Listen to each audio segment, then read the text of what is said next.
लेकिन आप सुन ही लो, इसी से आइडिया हो जाएगा।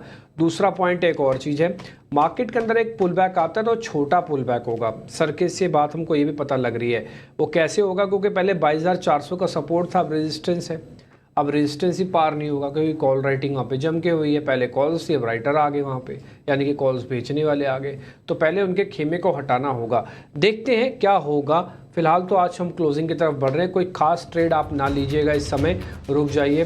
सुबह के जो बाज़ार खुला और अभी जो बाज़ार बंद हो रहा है उसमें 2-3 चीज़ों का नुकसान हुआ। पहला 22,400 गया, पहला नुकसान। सपोर्ट था इंपॉर्टेंट, लेकिन 22,200 बचा हुआ है, 300 के बीच के हेर फेर में है। छोटा मोटा पुल बैक आ जाए तो आ जाए।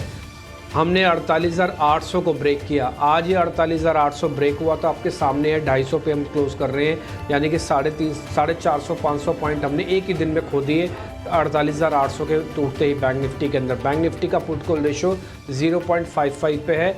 शायद कल हल्का पुल बैक आ जाए, वो कल की कल देखेंगे, उसमें ग्लोबल मार्केट वगैरह सब बहुत इंपॉर्टेंस रखता है। और पुल बैक क्या फिर से बेचने के लिए होगा, ये कल की कल तय करेंगे।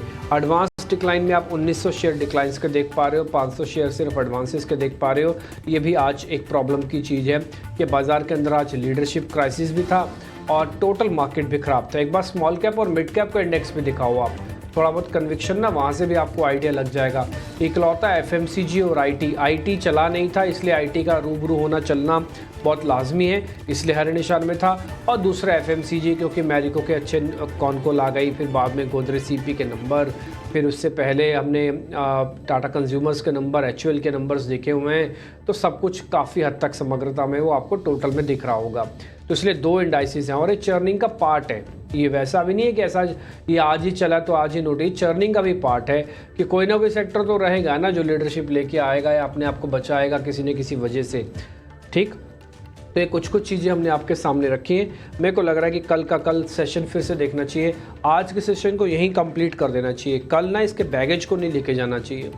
कल हम फिर से नए रंग रूप में देखेंगे और उसमें एफआईज की होल्डिंग फिर से चेक करनी होगी। रिटेल की होल्डिंग आपको मैं सुबह बताऊंगा, आप ज़रूर ध्यान रखिएगा। ऑप्शंस के ट्रेड का मैं सिनॉप्सिस लेके आता हूं, वो भी आपको मैं दिखाऊंगा कल। और साथ ही हम 200 दिन और 50 दिन की एवरेज के बारे में भी कल सुबह ही डिस्कस कर लेंगे कि कहाँ पे आके बाजार के रुकने के चांसेस